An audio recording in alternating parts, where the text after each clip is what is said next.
Welcome to the Buddy and Shane Show. Brought to you by AIA Australia, a life, health and wellbeing insurer with a commitment to help Australians lead healthier, longer, better lives. Hello and welcome to the Buddy and Shane Show, coming to you from the beautiful Gold Coast. Buddy Franklin is on fire. Nostradamus. I tell you what, you called it last week. You said the Giants will beat you. You were so confident. They will beat the Brisbane Lions, even though it's being played at the Gabba. Toby Green not playing for the Giants. I said, you're crazy. You're not thinking straight. These forwards got no idea what they're talking about. And Thanks for reminding me, Shane. You nailed it. How on earth did you know that? I just knew. And like I said a couple of weeks ago, I think I saw it. They've got a history of doing it, really. They're always good at even with Toby Green's 250th a couple of weeks ago, they got beaten the week before, came out and delivered, and then on the weekend it was always going to happen, and they went out and played unbelievable football. It was great to see. Well, I couldn't believe it. I wasn't watching. I was just getting updates, and I was getting some messages through from you going, things are turning here. Here comes the Giants. And I'm like, surely he can't get this right. Surely. So I'm barracking for the Brisbane Lions. I'm like, don't let him get it right. He's going to have this over me. And you did. And you got to factor in, which I never factored in, what happened to them in the finals last year as well, losing in the dying minutes of the game to the Brisbane Lions, who then go on to win the flag. So there's a lot of hurt there as well, which is one thing that I never factored into, but you had that in the back of your mind as well. And they won there last year. So I had all those factors in there. And I think last year, obviously losing that final against them and then them going on to win the premiership, there's no doubt that would have been in the back of their minds. And they, to Brisbane's credit, they still kept coming. They still kept coming to the last minute, which was pretty impressive. But what a win for GWS. So they should be very proud of that. Yes, we had the Hall of Fame last week. Well done to everyone that was inducted. But I thought your bit on Luke Hodge. Media street at the moment, isn't it, really? I tell you what, no, it was received very, very well. You spoke beautifully. And as Luke did say when he was up there receiving his award, he said that Lance has never called me Luke before in my life, so that was a bit of a shock. But well done, you did a great job, and what a star player he was. You got to win a lot of footy with him, but you got to experience him as a captain, and obviously a player you've got great respect for. Yeah, absolutely. I think what an effort to be recognised for such a great career, and then for us to play a small part in over those number of years, and to see him get that was pretty special. So well done, Hodge, or Luke, I should say. He did early on there were concerns early on. I was worried about him because he was a real country boy, and I'm thinking, wow, our future is in this man's hands. But to his credit, he got to work. Highlight for me was 207 Vegas footy trip. Walking back to our rooms after a huge night out, and the security were told, there's a football team in town. They're here to have fun. They're not going to cause any trouble. So look after them. Just help them get back to their rooms and make sure, they stay out of trouble. And so we're all walking back, and I'm looking at Luke, and he's got the wobbles up behind me as we're cruising through the casino floor. And I'm like, he's not looking too good. Next thing I turn around, the security guard's got him in a wheelchair, pushing him back to his room. That was a highlight for me. Always wanted to get that footage. We didn't mention that on the Hall of Fame night. But anyway, hey, did you see the coin toss? Bulldogs St Kilda match. The guy went to toss the coin, did a hamstring. I couldn't believe it. I was like, what the? I thought he was mucking around. I thought he cramped. Yeah. Or something. I was like, what? Surely not. I thought he was playing it up as a bit of a joke, but then they showed his leg. He really did do a hamstring tossing the coin. So unusual injuries that have happened. I went and played a game back in the footy show days for a team called Aldinga in South Australia because they lost a game by 300 points. They hadn't won for a long time. So we just tried to help them out and help them try and kick a few goals. But on that day that they lost by over 300, they ran out through their banner, and their captain, who was their best player and who was pivotal to them, kicking some goals. He went to run through the banner, had his mouth open, and I know you love bees. He swallowed a bee, and he was taken. He didn't even start the game because he swallowed the bee, and he was taken by ambulance to the hospital before even starting the match. So I thought that was very unusual. But anyway. What about, I've got one for you. What about Brent Guerra back in the day? Brent Guerra? Hated running the 2K time trial. Anyway, he told Andrew Russell, the fitness guy, yes, that he went for a run and got swooped by a magpie and pulled his neck, so he couldn't do the 2K time trial. And he's rocked up and he's just like this. And he got himself out, but old Gooey, he had a way of getting out of the runs, that's for sure, and it was quite funny. Swooped by a magpie, and Andrew Russell used to fall for it every time. No, surely he not. did. Andrew Russell doesn't fall for that stuff. Unusual injuries. Cozzy Pickett signs a 9-year deal, $12 million. He becomes the highest paid player in the AFL. Jeez, what do you think about that? What would Sam Darcy get on the open market, maybe to go to Tasmania? Because he's a player, talking about Nostradamus, star of the year. Our very first podcast, you're saying Sam Darcy's amazing. He's my favourite player. I think he's the best player going around.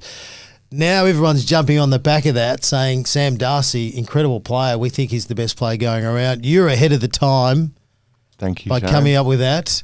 Bit like you were last week with the Giants.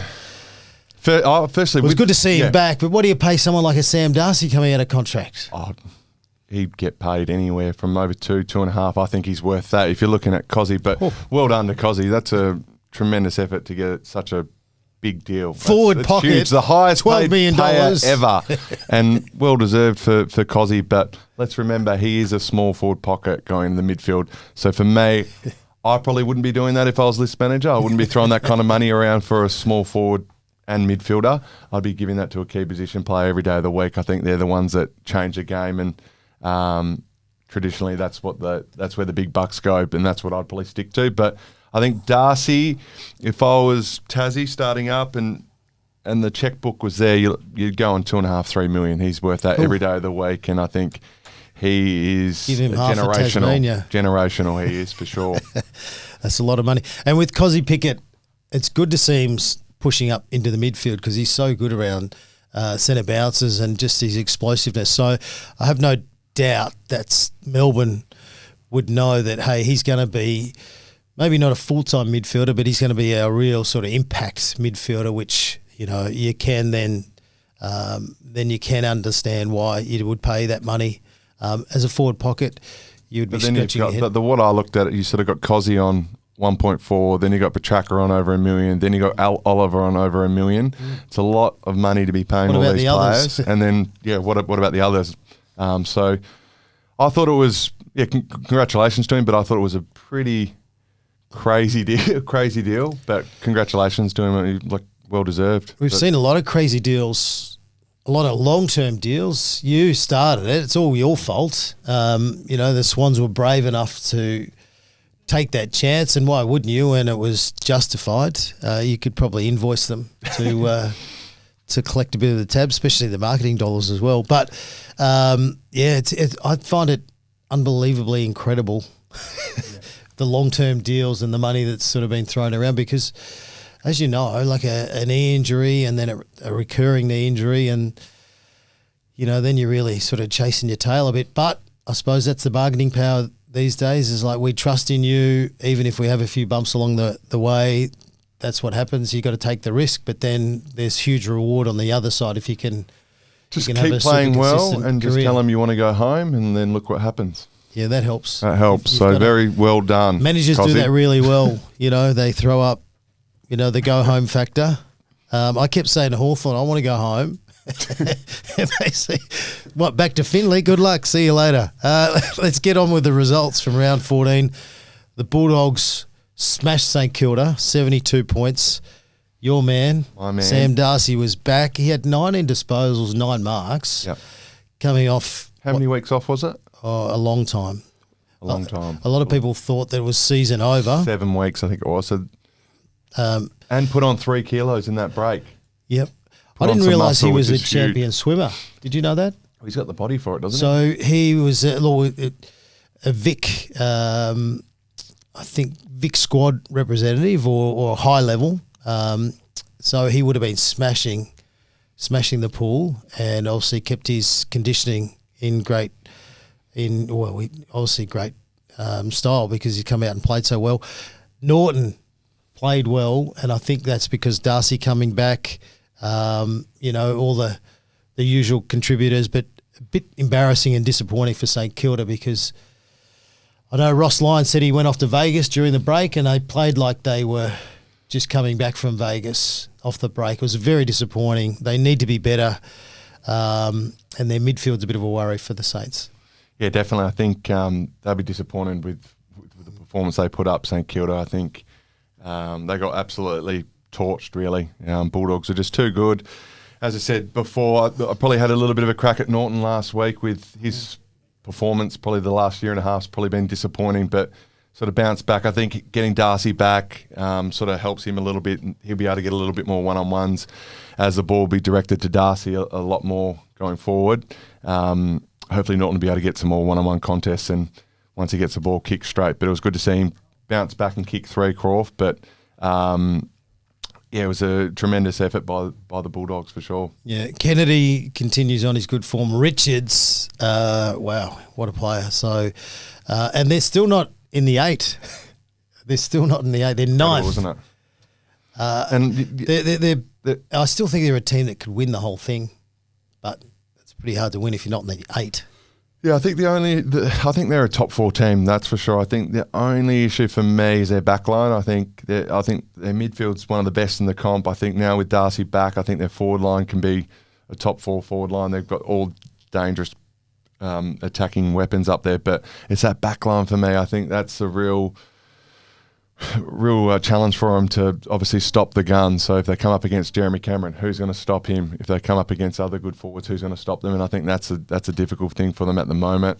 I think get Jones back. I think he needs to be playing week in, week out for him to really challenge this year. If there's ever going to be an AFL game that you want to showcase to the world, it was the Hawthorn Adelaide game down in Launceston, which was horrendous. 3-point victory to the Hawks. They found a way. Adelaide turned up, right attitude, looked like they were going to smash the Hawks, but to the Hawks' credit, and I was worried about this game for them, they found a way to win. And sometimes it's not about statistics, it's not about what happens in certain quarters, it's this time of year, locking away the 4 points, and that's what they did. They did quite well. Yeah, I think this season, more so than ever, I think it's showing you how big momentum plays a big part in these games. On the weekend, Adelaide were all over Hawthorn, especially early. Should have been 5 or 6 goals up. Didn't take their opportunities, let Hawthorn back in, and then Hawthorn get their go. And then they have a bit of momentum and they get on top of them, and then sort of Adelaide look a little bit out of it. But huge win by Hawks. Go down to one of their home grounds in Launceston. 8-point game. 8-point game. Huge turnaround for them. Absolutely. To get that win was huge. And, as you said, an 8-point win for them. And who have they got next week? Do you know? They've got someone else. I don't know. Let's not look too far ahead. Yeah. No, I've got it right here. Hawthorn have got... Oh, they've got the bye. No, they haven't. They've got someone. Oh, yeah, they've got the bye. They got the bye. Yeah, okay, good. so they're on a holiday. No, they need the bye Dougal too. or something. That's right. Have a real freshen up, and they'll be able to bring in some really, A-graders, I think, over the next month or so. So I think they're pretty well placed, and they'd be pretty happy. I did send the coach a message, and I was a bit cheeky in it, and he just straight battered me. Yeah. But he was very happy just to get the points. Dylan Moore was great. After half-time, they really got to work. I have no doubt the coach gave him a bit of a blasting, just saying we need to get harder at the footy and just get back to work. And you look at Rankin, Thorpe, Fogarty, Walker and Rochelle, they combined for 1 goal 10. So Killed Adelaide, it, they snuck across the line against Brisbane last week. They got a bit lucky. This week they were a little unlucky, but that's football. So a good win for the Hawks. And Adelaide, I think, would definitely heading for the finals because they're playing some good footy. Your team, the Giants, upset the Lions 11 points. You called it. Buddy Nostradamus, you're all over it. Your man, Jesse Hogan, 6 goals, 1. He's kicked 38-8 for the year. And a young man, Aaron Cadman, had a breakout game. He works hard. He hasn't been hitting the scoreboard like a Jesse Hogan, but, he had 12 marks. He had a great game. He did. The Twin Towers, I think just having Jesse Hogan up forward, especially with Aaron only being in his third or fourth year, I think having him up there helps him a lot. He's learning from one of the best forwards in the game. So I think wanted sort of an apprenticeship for him to work under him. But those two, they were the difference, really. They were really the difference. Once they got the ball, they kicked straight, and that's the key. If you get the ball, you got to kick your goals and make them hurt, especially when you're travelling interstate, and they were able to do it. I think obviously Jack Payne going down with the knee probably hurt them a little bit, but still a terrific win away from home. Hopefully they can set them up now for a good back half of the year. It's their third loss at home, the Brisbane Lions, and a top 4 spot's looking a little shaky. Aaron Cadman's a real worker. Like he does a lot of the things that some key forwards don't do, where he really gets to work, applies a lot of pressure, does a lot of unrewarded running, and he's very highly valued. So he's been a slow burn. I know they took a bit of a risk with him, picking him higher in the draft, but it seems like it's all going to pay off because the work they put into him and the work that he's putting out on the field, I think they're going to reap the rewards. Callaghan back into the side, adds great run. Yep. No Toby Green. This is why the win was even better, missing, your spiritual leader. And, they had winners all over the field. It was a real transition game, I think. It was up, back, and I think that suited GWS. I think Brisbane probably not so much, but just because you could see GWS on the screen, their work rate with numbers, they can all run. Their transitions, some of the best in the competition. The tsunami, so it was good to see them up and about. And as I've said about Brisbane all year, I think, and I'll keep going on about it, I think the Danaher out is huge. I think, obviously, Payne hurting his knee, and then Hipwood having to go back, they kick into pretty much no real key position besides Morris being there, and he's only young. So I think with Danaher finishing up last year is really going to hurt them a bit later on in the year. So it'll be interesting to see how that plays out. But I've been pretty big on that from the start. So it'll be very interesting. I think a lot depends on Morris, and he's only a kid. So. Yeah. So you're pretty much saying that they can't win the flag. No, that's like, and no, I totally understand it too. Like, because I'm saying that from the Giants. I said, they've been too up and down for me. Brisbane Lions have been picking and choosing when they really want to sort of, dominate games. And I just think you can't flirt with form too much. I think you've got to be super consistent. So if we're eliminating sides that we think, although it'd be very brave to eliminate them right at this stage, but I totally agree with you. Yeah. He's a massive out. He's a massive out and have been a huge part of him for the last couple of years. So him not being there, I'm sure that they'd love him to come back. I'm sure they would, but they desperately need another key forward up there, I think. Geelong thrashed Essendon, 95 points. It was a battle of the Scott brothers. And, yes, Chris Scott has dominated Brad Scott over the years from a coaching point of view, although he does coach Geelong, who win all the time. Bailey Smith returned after having a week off, nice and fresh. He only had 41 touches. What a year he's having, isn't he? Yeah, Max Holmes was incredible again, just running everywhere. Your man, once again, the key forwards. Yes, 6, he kicked. 6. Neil kicked 4. Essendon, to their credit, they've had 10 debutants this year, which, is a huge number.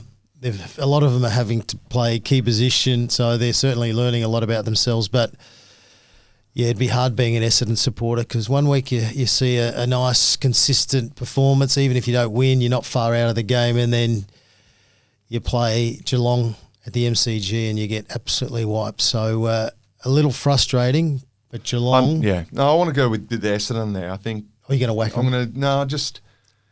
they can't have any more losses like that. I know they come up against a really good team in Geelong, but to put up that effort, I thought was really disappointing. They've obviously debuted a lot of kids this year. There's a lot of, I think two guys debuted on the weekend, but I don't think that's to lose by that much. And I think if you're an Essendon supporter, you'd be really disappointed with that effort. To lose by that much, it'd be, like you said, it'd be hard to be a supporter at the moment. Well, they've got the third worst percentage in the AFL, so that just shows you that, the difference is too much. And I totally agree with you. It's a bit like West Coast against Carlton. I was very disappointed in their first quarter. You've got to be in matches early. Like, even if you lose, so be it. But you've got to give yourself a chance. You've got to try and keep your supporters into it. I think it's so vital that you've got to find a way that you're highly competitive first quarter, first half, just to lift the spirits, to keep, the enthusiasm there. Yeah. But Geelong are great at starting. I don't know what the secret recipe is. They start games really well. They just keep winning. They're an unbelievable football club, and they're not only going to make finals, they're going to be top two when you look at their draw and their run home. Maybe another premiership coming their way, the way they're playing. Well, they know what they're doing, that's for sure. I think adding Bailey to the mix this year, he's just come in and he's probably the best player in the game. He's having a cracking year this year.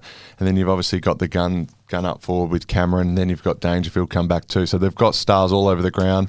And I think they are the team to beat. Their form, their history, you know exactly what they're going to bring week in, week out. Very, very rarely do they ever get blown away. Great role players too. Like, they've got their superstars. They've got some wonderful role players. But, look out. Fremantle found a way to win against North Melbourne. North Melbourne were good. I think they're starting to turn. Freo kicked 3 goals in 5 minutes, and that was probably the difference with the game. Sarong was great.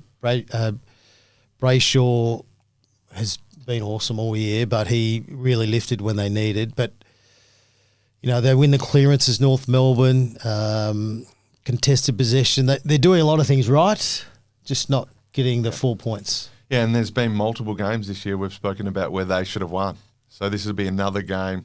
Clark will be looking and go, we should have won that game. And that, to win over in Perth against a team that might possibly be a top 6 team, top 4 team, to get that win for that young team would have been huge for their confidence. But to not win, they'll be pretty flat at that, I think, North Melbourne. But still a pretty good effort to go over there, win most of the stats. But to fall short will be disappointing. But, Fremantle did what they had to do. They got the win. Sarong, as you said, absolute gun, having a great year. Brayshaw having a great year too. So those two are just absolute weapons and are getting it done in there. And I hope they weren't satisfied. I hope they don't go, we put in a good effort. You want them to hurt from, and I think the supporters have had enough too. So they're like, we don't want to put in positive performances. We actually want to get the 4 points. We want to start turning our, especially our last 10 years, we want to start turning around and start clocking a few wins. And good to see Larky bounce back too. I think I was on him last week with some of his performances, especially this year, and to bounce back, kick 3, especially in the wet. He looked like he was competing a lot better, and it's always good to know that he's listening to our podcast. And they've got Carlton, North Melbourne. Wow, I reckon we'll touch on that a bit later. I reckon that'll be very interesting. Port Adelaide, 25 points over Melbourne. Georgiades kicked 7. He's missing a few easy ones too. Yep. He probably could have kicked 10. He kicked 7-3 or 7-4, so 10 or 11 shots. Pretty incredible. Excuse me. Rosie Butters, Horn Francis was good. Horn Francis was great early. Max Gawn was leading the way, as he always does. Cozzy Pickett, after signing his $1.4 million contract, he looked energised. He was good through the middle and kicked a few goals. But Melbourne's last block, it's been really good, highly competitive, but they're bottom 4 when you look at the ladder. They're a pretty good bottom 4 team. Like, you look at their Has there been a better I don't think there has been. bottom 4 team? They're better than what they are. They should have won more games, really. Let's be honest. But I want to talk about the Georgiades May matchup. I looked at that, and I know that I shouldn't. We've spoken about we don't want to. We want to be about the players. We want to be about the coaches. But I thought there was signs in that game with Stephen May that maybe he's lost a yard or two, because I don't think I've ever seen that where Stephen May's had more than 3 or 4 goals kicked on him ever, and then for a young kid to kick 7 on him, have 10 or 11 shots, I think, there was a few signs that he's slowing down a little bit, and it happens. It happens. So I'm sure he'll bounce back though. But Georgiades, he is a star, a young star, that's for sure. He's a very good player. Yeah, maybe he's just super explosive, but that's interesting because you talk about. Stephen May, maybe losing a yard of pace or whatever, but then you can also go, hang on, our midfield need to apply a bit more pressure so the ball can come in a bit higher and a bit wider and whatever, so it allows him more time to. Well, I think what happens, he starts when you've got especially got a couple of goals on, then you start grabbing and you give away stupid free kicks. I think that's just what happens, and that's what Georgiades did. He was reacting a lot quicker than Maisie. He was on the front foot getting lead-ups on him, and then what was happening, he was probably May was second-guessing himself, and then you start giving away free kicks, and that's, to have 10 or 11 shots was pretty impressive. It's very rare that, a player can kick 10 goals. Not that he kicked nice, 10, wouldn't but it? yeah, but would have been on a gun. All-Australian like Stephen May. Yeah. So even with Sam Darcy, so you're talking about these key forwards who either are really explosive, read the play better, or are super tall like a Sam Darcy. So I know with you, but back then you could probably hold a little bit and force to areas, whereas these days the umpires are all over you, especially the defender. So what can you do as a defender to the forwards? How can you slow them up or actually influence? Well, I think if you're a defender and you're on Darcy or the bigger, taller guys, you're not being silly and giving away free kicks. So you're around where it's noticeable and you're grabbing around their shoulders or whatever. That's a free kick. You're grabbing their hips. You're moving them slightly, moving them. So you say grab their hips. So you're just grabbing their hips and turning them in a direction that they don't really sort of want to go? Yeah, pretty much. And that's what I'd be doing to Darcy rather than him getting an easy run at the ball where that's what he's doing. He's getting off his man pretty well because he uses his body with his arms, which is great. But if I'm a defender, I'm getting right up close to him, using my arms, moving me around, grabbing his hips pretty much and looking where the umpire is, and whatever side the umpire is, you use your right hand to move him. So it doesn't look like you're giving the free kick away. So you just got to be smart and just a little tilt, and it obviously sends you in a little different direction, a bit like a clock, so you're 12 o'clock on the clock, you tilt the hips slightly, and then all of a sudden he's at 2 o'clock. Hang on, I don't exactly want to run in that direction. And that's going to come, and that's going to come now, especially with Darcy, because he's been so good and he's getting shots on goal. Opposition are going to go, okay, how do we stop this young guy? And then he's going to have to evolve his game and work out, okay, how am I going to get off my opponent? So it works both ways. Obviously, the opposition need to work out what he's doing, but he's also okay, I've got to evolve my game here a little bit too. But there's probably no need at the moment with him. He's just absolutely killing it. Especially when they kick the ball at full reach. Good luck with that. Who was the best at turning your hips? You, Shane? No, I don't know. Like, it's most opponents. Yep. That's just what happens. I think they always want to stop your run at the ball. So I think it's whatever works. And you go, okay, I'm playing on Darcy Moore this week. I know what Darcy wants to do. He's going to do this to me and do that. So you've already got a plan in your head.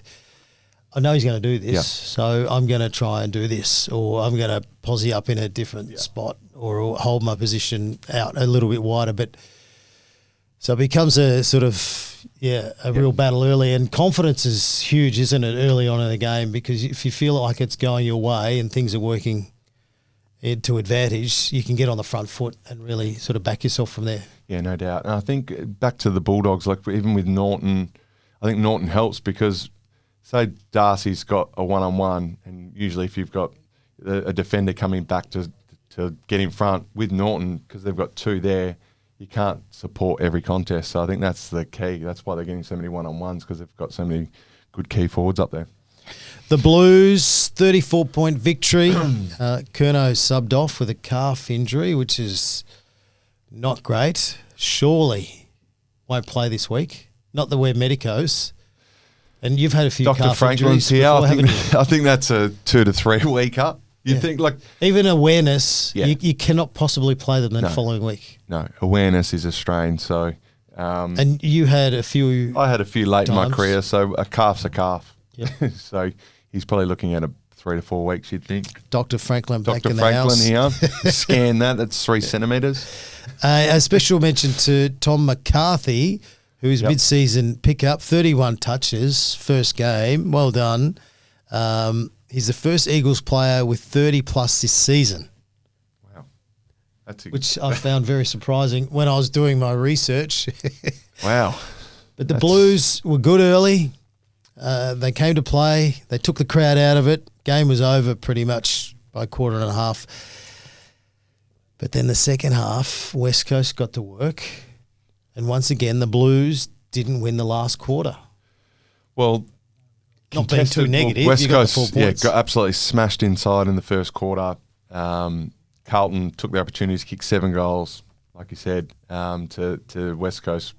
I think they had 1 goal or something. So after quarter time, they sort of got to work and worked out we need to get our hands dirty here and start winning the contested ball, and they were able to do so and sort of pretty much evened it up, but it was too late by then. They'd already done the damage early in the quarter. But yeah. They chucked Flying Ryan in the middle after half time a couple of times, and I thought you got to try something, but I think they just got to work. They worked a bit harder and got themselves back into the game, but you got to start the games better. You got to be in the games. Essendon, you got to be in games. West Coast, you got to be in games to half time. At least give yourself a bit of belief that you can still be there towards the end, but you can't start poorly and the game be over early. And especially against Carlton with their history, you start the game well against them, you know that they fade late in games. So it's sort of start well against them, and then you know that you probably can run over the top of them, which teams have showed in the past. Might have to get Andrew Russell back as your fitness guy. We've got Rob Innes there. He should be maybe doing a better job there. Hey, Robbie? Well, something's going wrong.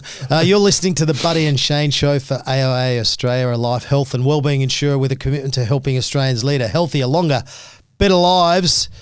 It's now time for Buddy's Young Star of the Week for the Kia Tasman. Reserve yours now. Buddy's Young Star of the Week. Oh, and I'll tell you what, I'm going to spew up as It's good to see we've gone back to if you've gone the guys that win the games, the guys that get it done, and I've gone with Mr. Cadman from the GWS. Aaron Cadman. We spoke about it before, but what a breakout game. He's obviously been in the system for, nearly 3 or 4 years, 4 years maybe. So it's taken him a little bit longer, but you can see why he's the number 1 draft pick.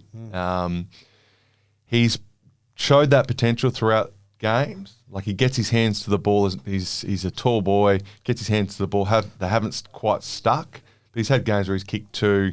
Took a nice hanger on the weekend. Took a nice hanger on the weekend, but God, I think they'll be very, very happy with that performance in a big game to deliver like that. Kick 5 goals, 13 marks, nearly 20 touches. That's a 3-vote get there in the Brownlow. So well done. Wonder if that's going to be his first Brownlow. I think so for sure. I think that's a 3 votes. We'll look back on that. Yes, 3 votes. I reckon that definitely. Okay, lock that in. Lock that in. Callahan was good. Callahan was Through the middle, He was 30 good. plus. 1. Might sneak. He'll get one. Okay, One. Buddy's giving the And Brownlow Hogan's votes. got 2. I'll give You the know Brownlow vote. forwards don't get votes in Brownlows. What was the most amount of Brownlow votes you got? In a year. You would have had a few. Early 20s, I think. Yeah, lucky. Yeah, anyway, you were lucky to whatever. get 20. We won't No, talk is that about when you that, kicked mate. 100? Is that when you kicked Yes. 100? Yeah, anyway. So, no, well done, Aaron Cadman.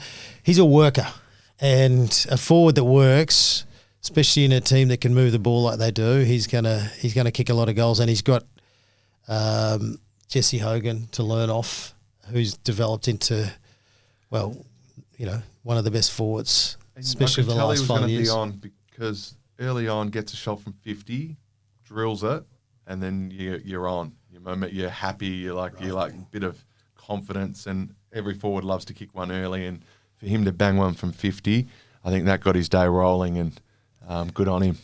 Yeah, I remember when you used to have shots early and miss. From 90 out. Us midfielders used to get so flat because we'd work so hard to give you an opportunity, and then you go back and you miss a shot that all us midfielders could kick.